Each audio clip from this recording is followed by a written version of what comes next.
উৰ্খাও গৌৰা ব্ৰহ্ম ডাঙৰীয়া, চন্দ্ৰমোহন পাটোৱাৰী ডাঙৰীয়া, যোগেন মহান ডাঙৰীয়া, বিমল বৰা ডাঙৰীয়া, জয়ন্ত মল্ল বৰুৱা ডাঙৰীয়া, নন্দিতা গাৰ্লুচা ডাঙৰীয়ানী, প্ৰশান্ত ফুকন ডাঙৰীয়া, কৃষ্ণেন্দু পাল ডাঙৰীয়া, ৰূপেশ গোৱালা ডাঙৰীয়া, চৰণ বড়ো ডাঙৰীয়া, সন্মানীয় সাংসদ ভুৱনেশ্বৰ কলিতা ডাঙৰীয়া, আমাৰ অতিৰিক্ত মুখ্য সচিব কল্যাণ চক্ৰৱৰ্তী ডাঙৰীয়া, সাধাৰণ প্ৰশাসন বিভাগৰ আয়ুক্ত সচিব মণিবন্দন ডাঙৰীয়াকে আদি কৰি আজিৰ সভাত উপস্থিত বিভিন্ন বিভাগৰ বিষয়াসকল আৰু আজিৰ নিযুক্তি প্ৰক্ৰিয়া প্ৰদান অনুষ্ঠানত ভাগ ল'বলৈ অহা উত্তীৰ্ণ প্ৰাৰ্থীসকল আৰু তেওঁলোকৰ অভিভাৱক আৰু আজিৰ সভাত উপস্থিত সুধীবৃন্দ। অসমত আমি আৰম্ভ কৰা অসম প্ৰত্যক্ষ নিযুক্তি প্ৰক্ৰিয়া বা ADREৰ আজি এক প্ৰকাৰ ক'ব গ'লে দ্বিতীয়বাৰৰ বাবে আমি চতুৰ্থ বৰ্গৰ প্ৰাৰ্থীসকলক নিযুক্তি দিবলৈ ইয়াত সমবেত হৈছোঁ। আজি আমি 4,369 গৰাকী প্ৰাৰ্থীক অসম চৰকাৰৰ বিভিন্ন বিভাগত আমি নিযুক্তি দিম আৰু এই নিযুক্তি প্ৰক্ৰিয়া প্ৰদান অনুষ্ঠান সম্পূৰ্ণ হোৱাৰ লগে লগে আমাৰ ADREৰ যি এটা দীঘলীয়া প্ৰক্ৰিয়া আছিল সেই প্ৰক্ৰিয়া সামৰণি পৰিব। 2023 চনৰ 10 মে তাৰিখে আমি প্ৰথমবাৰ আমাৰ ADRE পৰীক্ষাত নিযুক্তি পত্ৰ লাভ কৰা বা নিযুক্তি পাবলৈ সক্ষম হোৱা প্ৰাৰ্থীসকলক আমি নিযুক্তি পত্ৰ প্ৰদান কৰিছিলোঁ। সেইবাৰ আমি 11,048 গৰাকী প্ৰাৰ্থীক তৃতীয় শ্ৰেণী আৰু 13,739 গৰাকী প্ৰাৰ্থীক চতুৰ্থ শ্ৰেণীত নিযুক্তি দিবলৈ সক্ষম হৈছিলোঁ। এইবাৰ আমি 4,369 গৰাকীক চতুৰ্থ বৰ্গৰ পদত নিযুক্তি দিম আৰু অহাকালি তৃতীয় বৰ্গৰ প্ৰাৰ্থীসকলকো আমি নিযুক্তি পত্ৰ প্ৰদান কৰিম। এই গোটেই নিযুক্তিৰ প্ৰক্ৰিয়াটো অতি জটিল আছিল আৰু এই গোটেই প্ৰক্ৰিয়াটোত স্বচ্ছতা আৰু সকলোৰে বিশ্বাস বজাই ৰখাটো এক অতি কঠিন কাম আছিল। ইয়াৰ আগতে ৰাজ্য চৰকাৰৰ প্ৰতিটো বিভাগে নিজাকৈ নিযুক্তি পৰীক্ষা পাতিছিলে। তাৰ ফলত একেজন প্ৰাৰ্থীয়ে বিভিন্ন বিভাগৰ পৰীক্ষাত যাব লাগে। কেতিয়াবা এটা দিনতে দুটা তিনিটা পৰীক্ষা পঢ়িছিলে আৰু বিভিন্ন বিভাগত পৰীক্ষাৰ মাচুল দিবলগীয়া হৈছিলে আৰু বিভাগতকৈও এই পৰীক্ষাসমূহ কাৰ্যালয় ভিত্তিত অনুষ্ঠিত হৈছিল। অৰ্থাৎ লোক নিৰ্মাণ বিভাগৰ ডিব্ৰুগড়ৰ এক্সিকিউটিভ ইঞ্জিনিয়াৰত এটা পৰীক্ষা হৈছিলে, ধুবুৰীৰ এক্সিকিউটিভ ইঞ্জিনিয়াৰত এটা পৰীক্ষা হৈছিল। গতিকে শাৰীৰিকভাৱে ইটোৰ পৰা সিটো পৰীক্ষা দিয়াটো সম্ভৱো নাছিলে আৰু এক প্ৰকাৰ ক'ব গ'লে মাচুল, ফিজিকেলি যোৱাৰ অসুবিধা আদি বিভিন্ন অসুবিধাৰ কাৰণে বহু যুৱক যুৱতীয়ে এই পৰীক্ষাসমূহত অৱতীৰ্ণ হ'ব পৰা নাছিল। বছৰত 200-300টা পৰীক্ষা অনুষ্ঠিত হৈছিল। এজন প্ৰাৰ্থীয়ে 5টা বা 6টা পৰীক্ষাতে অৱতীৰ্ণ হ'ব পাৰিছিল। পৰীক্ষা বহুত হোৱাৰ কাৰণে চৰকাৰৰ কোনো উচ্চতম কৰ্তৃপক্ষই ইয়াক নিয়ন্ত্ৰণ কৰিব পৰা নাছিল। সেইবাবে পৰীক্ষাৰ প্ৰশ্ন কাকতৰ পৰা পৰীক্ষাৰ বহীলৈকে সকলো পৰ্যায়তে দুৰ্নীতিৰ অভিযোগ পোৱা হৈছিল। আৰু দুৰ্নীতিৰ অভিযোগ পোৱাৰ লগে লগে দুই এজন অসন্তুষ্ট প্ৰাৰ্থীয়ে হাইকোৰ্টত গৈছিলে বা যোৱাৰ অধিকাৰ আছিলে। তাৰ ফলত যিসকলে পাব লাগিছিলে তেওঁলোকেও নিযুক্তিৰ পৰা বঞ্চিত হৈছিলে। আৰু ৰাজ্য চৰকাৰৰ বিভিন্ন বিভাগত কৰ্মচাৰীৰ অভাৱ হৈছিলে। আৰু বিভিন্ন কাৰ্যালয়ত আমি অস্থায়ী কৰ্মচাৰী ৰখাৰ ব্যৱস্থা আৰম্ভ কৰিছিলোঁ। যেতিয়া অস্থায়ী লোকসকলে কাম কৰে, পিছত যেতিয়া স্থায়ী নিযুক্তি হয়, অস্থায়ী লোকসকলে স্বাভাৱিকতে দুখ পায়, তেওঁলোকেও আন্দোলন আদি কৰে। তাৰ ফলতো আমাৰ নিযুক্তিৰ প্ৰক্ৰিয়াবোৰ বিলম্ব হৈ গৈ আছিলে। 2001 চনৰ নিৰ্বাচনৰ সময়ত আমি ৰাইজক প্ৰতিশ্ৰুতি দিছিলোঁ যে স্বচ্ছতাৰ ভিত্তিত আমি 1 লাখ যুৱক যুৱতীক নিযুক্তি দিম।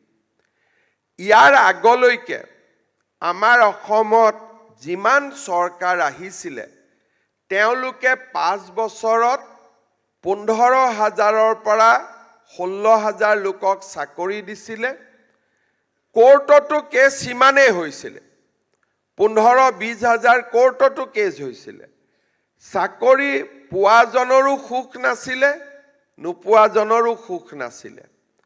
আৰু তাৰ মাজত প্ৰতিটো চাকৰিৰ বাবে 5 লাখ, 6 লাখ, 7 লাখ, 10 লাখ প্ৰতিটো চাকৰিৰ বাবদ ধনৰ লেনদেনৰ অভিযোগ সকলো পৰ্যায়তে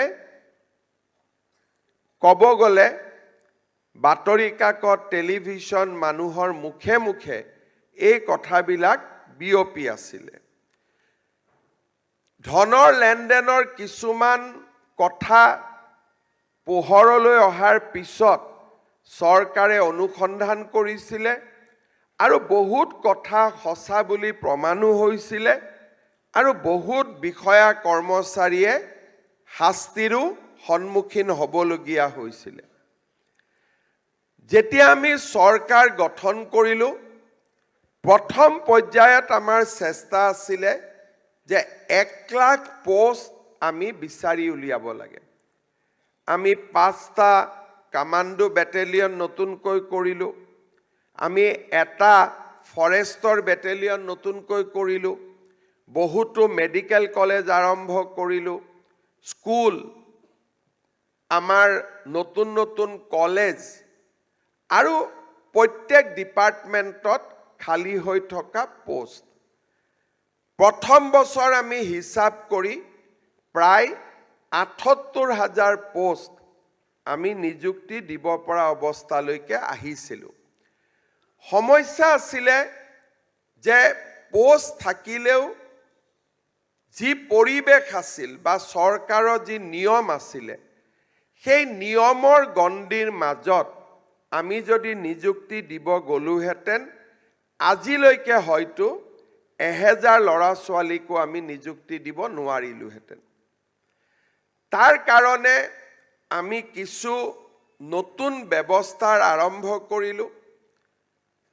ডক্টৰ, ইঞ্জিনিয়াৰৰ নিযুক্তিৰ কাৰণে আমি সুকীয়া ছাৰ্ভিচ বোৰ্ড গঠন কৰিলোঁ। আৰু ACS, APS ইঞ্জিনিয়াৰ আদি নিযুক্তিৰ কাৰণে লোকসেৱা আয়োগক দায়িত্ব দিলোঁ আৰু বিভিন্ন বিভাগক আমি ক'লোঁ যে আপোনালোকে নিজে নিযুক্তি দিব নালাগে, আমি এটা পৰীক্ষা পাতিম যাতে সকলোৱে সেই পৰীক্ষাটোত অংশগ্ৰহণ কৰিব পাৰে। তাৰ বাবে আমি নতুন আইন পাছ কৰিলোঁ আৰু আইনত লিখা হ'ল যে বছৰৰ কোনোবা এটা দিনত সকলো বিভাগে তেওঁলোকৰ খালী থকা পদ, ৰিক্ত পদ বা নতুনকৈ ক্ৰিয়েট কৰা পদ এই গোটেইবিলাক চৰকাৰক তেওঁলোকে জনাব, ST, SC, OBC ৰিজাৰ্ভেশ্যন জনাব আৰু গোটেই পোষ্টবিলাক সংলগ্ন কৰি আমি চতুৰ্থ আৰু তৃতীয় বৰ্গৰ দুখন আয়োগ গঠন কৰিম। চতুৰ্থ বৰ্গৰ পদ বুলি কওঁতেও তাৰ ভিতৰতো বা তৃতীয় বৰ্গৰ পদ বুলি কওঁতে তাৰ ভিতৰতো আৰু বহুত পদ থাকে। কাৰোবাৰ ক্লাছ 8 কোৱালিফিকেশ্যন, কাৰোবাৰ ক্লাছ 10 কোৱালিফিকেশ্যন, ড্ৰাইভাৰৰ বাবে মানদণ্ড বেলেগ, ষ্টেনোগ্ৰাফাৰৰ কাৰণে মানদণ্ড বেলেগ, অফিচ এছিষ্টেণ্টৰ বাবে মানদণ্ড বেলেগ। এটা চতুৰ্থ বৰ্গ বা এটা তৃতীয় বৰ্গৰ অধীনতো আমি 2-3টাকৈ পৰীক্ষা পাতিবলগীয়া হ'ল বা তাৰ আমি ব্যৱস্থা কৰিলোঁ। প্ৰথম বছৰত আমি এটা পৰীক্ষাও আছিলে আৰু আমি সুন্দৰভাৱে তাক আমি সমাপন কৰিব পাৰিছিলোঁ। কিন্তু তাৰ লগত প্ৰত্যাহ্বানো আছিলে যে অসমৰ একাংশ মানুহে কেনেকৈ পৰীক্ষাৰ প্ৰশ্ন কাকতখন লিক হয়, কেনেকৈ পৰীক্ষাটো কেনচেল হয়, তাৰে তেওঁলোকে ৰিচাৰ্চ কৰি থাকিলে। কিছুমানে পৰীক্ষাটো ভাল কৰি পাতিব খুজিলে আৰু কিছুমানে পৰীক্ষাটো নহওক, পৰীক্ষাটো বেয়া হওক, প্ৰশ্ন কাকত লিক হওক, তাৰ কাৰণে প্ৰচেষ্টা কৰি থাকিলে। এটা সময়ত আমি পৰীক্ষা পাতিবৰ কাৰণে ইণ্টাৰনেট আদিও কাটি দিবলগীয়া পৰিৱেশ হ'ল। যদিও এইটো ভাল কথা নাছিলে, কিন্তু পৰিস্থিতিৰ বাধ্যত পৰি আমি ইণ্টাৰনেট পৰ্যন্তও কাটিবলগীয়া হ'ল, পুলিচো ডিপ্লয় কৰিবলগীয়া হ'ল। দুই এজনে বিতৰ্কও কৰিলে যে আমাক এনেকৈ চেক কৰিলে, তেনেকৈ চেক কৰিলে। কিন্তু পৰীক্ষাটোৰ স্বচ্ছতাটো বজাই ৰখাৰ কাৰণে কোনো নিবনুৱা যুৱক যুৱতীৰ মনত যাতে এটা ধাৰণা নহয় যে আমাৰ প্ৰতি অন্যায় কৰা হৈছে, তাৰ কাৰণে আমি যথেষ্ট কষ্ট কৰি পৰীক্ষাৰ স্বচ্ছতা বজাই ৰখাৰ বাবে আমি চেষ্টা কৰিছিলোঁ। আবেদনৰ মাচুল নোলোৱা কাৰণে আৰু পৰীক্ষাটোৰ প্ৰতি বিশ্বাস জন্মাৰ বাবে অসমত এইবাৰ 13,79,132 গৰাকী প্ৰাৰ্থীয়ে চতুৰ্থ বৰ্গৰ পদত আবেদন কৰিছিলে। এজন দুজন নহয়, 13 লাখ। আপোনালোকে চিন্তা কৰক যে মেট্ৰিক পৰীক্ষাটো 13 লাখ কেণ্ডিডেট নহয়, মেট্ৰিক পৰীক্ষাত মেক্সিমাম 4 লাখ কেণ্ডিডেট হয়। আমাৰ ইমান স্কুল আৰু কলেজো নাই 13 লাখ ল'ৰা ছোৱালীক পৰীক্ষা দিয়াৰ সুবিধা দিয়া বাবে। আমি বিভিন্ন ৰাজ্যক সুধিছিলোঁ যে 13 লাখ বা 15 লাখ কেণ্ডিডেট হ'লে আপোনালোকে কেনেকৈ পৰীক্ষা পাতে। তেতিয়া তেওঁলোকে আমাক কৈছিল যে 3খন প্ৰশ্ন কাকত বেলেগ বেলেগ হয় আৰু 3 দিন পৰীক্ষা হয়। কিন্তু আমি সিদ্ধান্ত ল'লোঁ যে 3খন প্ৰশ্ন কাকত হ'লে কোনদিনাৰখন টান, কোনদিনাৰখন সহজ, তাতো বিতৰ্ক হ'ব পাৰে। গতিকে আমি চিন্তা কৰিলোঁ যে আমি এটা দিনতে পৰীক্ষা পাতিম। তাৰ কাৰণে আমি প্ৰাইভেট স্কুল, প্ৰাইভেট কলেজ, যিমান অনুষ্ঠান পাৰোঁ আমি ল'বলগীয়া হ'ল। আৰু 13 লাখ পৰীক্ষাত যদি এটা হলত আমি চেণ্টাৰ চাইছিলোঁ যে 25খন জিলাত আমি যেতিয়া চেণ্টাৰ পাতিব গৈছিলোঁ, কিছুমান ডিচিয়ে আমাক কৈছিলে যে ইয়াতকৈ আৰু আমি চেণ্টাৰ দিব নোৱাৰোঁ। এটা বহুত বেছি চেষ্টাৰ মূৰত আমি চেণ্টাৰ পালোঁ, কিন্তু ভয় লাগে যে চেণ্টাৰৰ প্ৰিন্সিপালজনৰ হাতত প্ৰশ্ন কাকত থাকিব, তেওঁলোকে যদি কাবাক উলিয়াই দিয়ে, কাৰণ 100জনক কণ্ট্ৰল কৰিব ভাল, 5000 মানুহক কণ্ট্ৰল কৰিবৰ কাৰণে অতি কঠিন। আমি নিয়ম কৰিলোঁ যে গোটেই ৰাতি ট্ৰেজাৰীত প্ৰশ্ন কাকত থাকিব, 4টা বজাৰ পৰা এজন এজনকৈ মেজিষ্ট্ৰেটে প্ৰশ্ন কাকত লৈ যাব, আৰু ইণ্টাৰনেট বন্ধ থাকিব, কোনেও যাতে প্ৰশ্ন কাকতখন কাকো দিব নোৱাৰে। এটা অভূতপূৰ্ব আমি পৰিৱেশৰ মাজত দ্বিতীয়বাৰৰ বাবে এডিআৰই পৰীক্ষা অনুষ্ঠিত কৰিছিলোঁ। যদিও 13 লাখ প্ৰাৰ্থীয়ে আমাক আবেদন কৰিছিলে, 9,12,717 গৰাকী প্ৰাৰ্থীয়ে ইয়াত অংশগ্ৰহণ কৰে। আমি 7 মাৰ্চ তাৰিখে লিখিত পৰীক্ষাৰ ফলাফল ঘোষণা কৰিছিলোঁ, আৰু যিমান পোষ্ট আছে তাৰ দুগুণ আমি প্ৰাৰ্থীক অৰেললৈকে মাতিছিলোঁ। অৰেলক আমি 17 জুনৰ পৰা 7 জুলাইলৈকে আমি অৰেল পাতিছিলোঁ। অৰেলতো আমি বিভিন্ন বিভাগৰ বিষয়াসকলক আনিছিলোঁ, আৰু কোনজন কেণ্ডিডেট কাৰ টেবুলত পৰিব ৰাতিপুৱাহে তেওঁ গম পাব, তাৰ আগলৈকে কোনেও গমো নাপাব যে কোন কেণ্ডিডেট কাৰ সন্মুখত থিয় হ'ব। 4টা বজাত পৰীক্ষা হৈ যোৱাৰ লগে লগে 5টা বজাতে তেওঁ নম্বৰ দি কমিশ্যনক জমা দিব লাগিব, যাতে ৰাতিও যদি কোনোবাই তেওঁক চিন উলিয়াই ঘৰত যায়, অফিচাৰজনে ক'ব লাগিব যে মইতো আগতে জমা দিয়েই দিলোঁ 4টা বজাত।